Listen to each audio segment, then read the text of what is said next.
Thank you very much, Ray. I don't think I can compete with that. That was theatrical.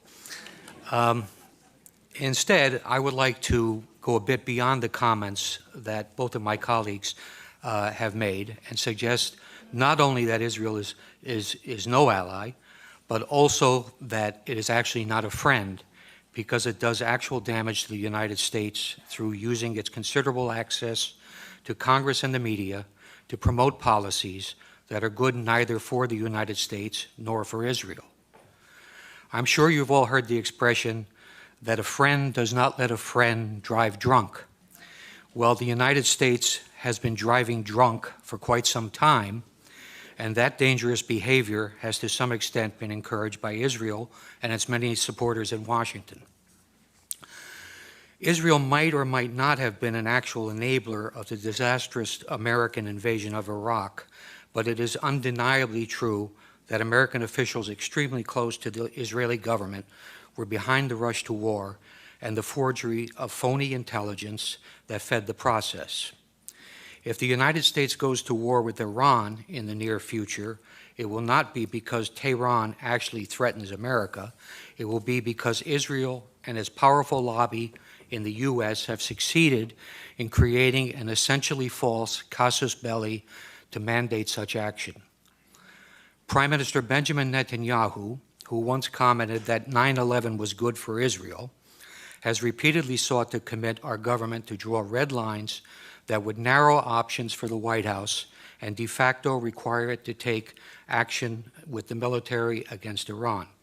Congress is meanwhile advancing legislation that would commit the United States to intervene militarily in support of a unilateral Israeli attack, meaning that Israel could easily be empowered to make the decision on whether or not the U.S. goes to war. Nothing relating to Israel is quite like the U.S. interaction with other countries. Delinda and Janet have outlined the dollar costs and special financing arrangements that go to support Israel, measures that are not in place for any other nation. Congress also approved on Wednesday, as part of the United States-Israel Strategic Partnership Act by a vote of 410 to 1, an Israeli exemption from the reciprocity mandated by the so-called visa waiver program. Israelis will be able to travel freely to the United States, while their government will be allowed to refuse entry to American citizens. This is a privilege that is granted to no other country. One congressman has recently even introduced a bill to cut off federal funding for any academic organization that engages in boycotting Israel. Boycotting other countries is okay. Israel interferes in American elections, most recently on behalf of Mitt Romney. It has corrupted our Congress. Its head of government publicly rebukes our own head of state. Government ministers insult and ridicule John Kerry, and its intelligence officers actually provide alarmist and inaccurate private briefings for American senators on Capitol Hill. I also would not doubt that Israel, accustomed to behaving with impunity towards its alleged friend and patron in Washington, might manufacture a pretext to draw the U.S. into a new conflict, something reminiscent of the Lavon affair in Alexandria, Egypt in 1954, or the false flag attack on the USS Liberty in 1967. Israel currently strongly supports using force to intervene in Syria, a proposition that is opposed overwhelmingly by the American public. In short, Israel has no reluctance to use its enormous political and media clout in the U.S. to pressure successive administrations to conform to its own foreign and security policy views. One other very good reason why Israel should not receive billions of dollars in military assistance annually is its persistent espionage against the United States. Grant Smith has described how Friends of Israel stole enriched uranium from a Pennsylvania refinery to create a nuclear arsenal. More recently, we have learned how Arnon Milchan, a Hollywood producer born in Israel, arranged for the illegal purchase of 800 nuclear triggers. Milchan picked up an Oscar last Sunday without any interference from the FBI. The existence of a large-scale Israeli spying effort at the time of 9/11 has been widely reported, incorporating Israeli companies in New Jersey and Florida, as well as hundreds of art students nationwide. 5 Israelis from one of the companies were observed celebrating against the backdrop of the Twin Towers going down. While it is often observed that everyone spies on everyone else, particularly true if one is referring to our own NSA, espionage is a high-risk business that most countries are extremely careful when they are spying on friends because of fear of blowback. Israel, which relies on Washington for billions of dollars in aid and also for political cover in international fora like the UN, does not spy discreetly, largely because it knows that few in Washington will seek to hold it to account. There were, for example, no consequences for the Israelis when Israeli Mossad intelligence officers, using passports and pretending to be Americans, recruited terrorists to carry out attacks inside Iran, as noted by Mark Perry this morning. Israelis using U.S. passports in that fashion put every American traveler at risk. Israel, where government and business work hand in hand, has obtained significant advantage by systematically stealing American technology with both military and civilian applications.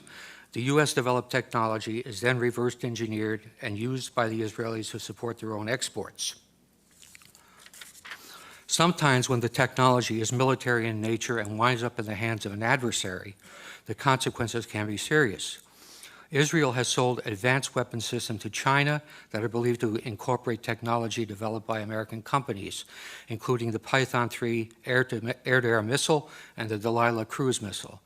There is evidence that Israel has also stolen Patriot missile avionics to incorporate into its own Arrow system, and that it used U.S. technology obtained in its Lavi fighter development program, which was funded by U.S. taxpayers, to help the Chinese develop their own J-10.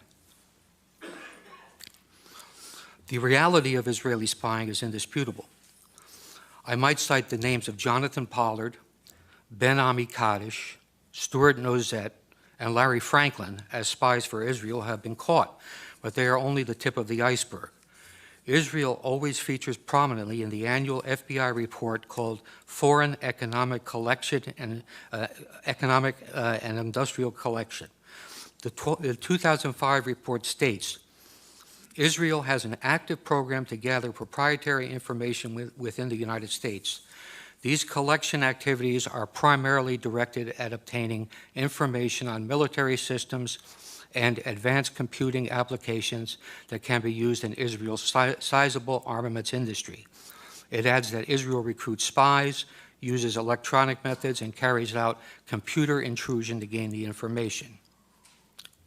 A 1996 Defense Investigative Service report noted that Israel has great success stealing technology by exploiting the numerous co-production projects that it has with the Pentagon.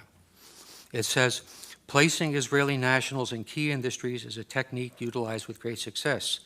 A General Accounting Office examination of espionage directed against American defense and security industries described how Israeli citizens residing in the U.S.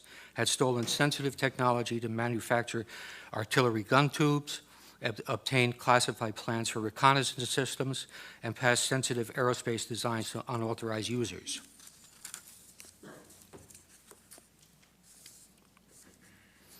The GAO concluded that Israel conducts, and this is a quote, conducts the most aggressive espionage operation against the United States of any U.S. ally.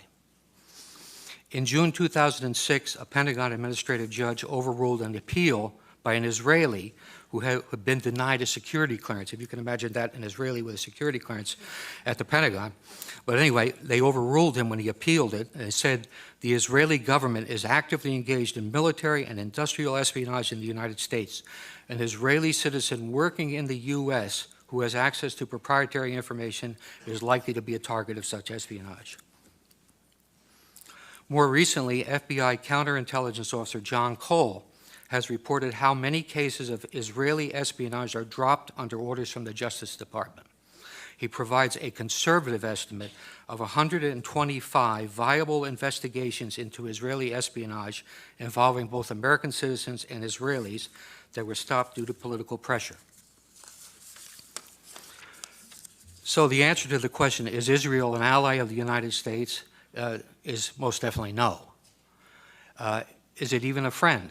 Well, I suppose there are all kinds of friends in the world, but if you judge Israel by its record on how it interacts with the American government and people, I think the answer would also have to be no. Thank you.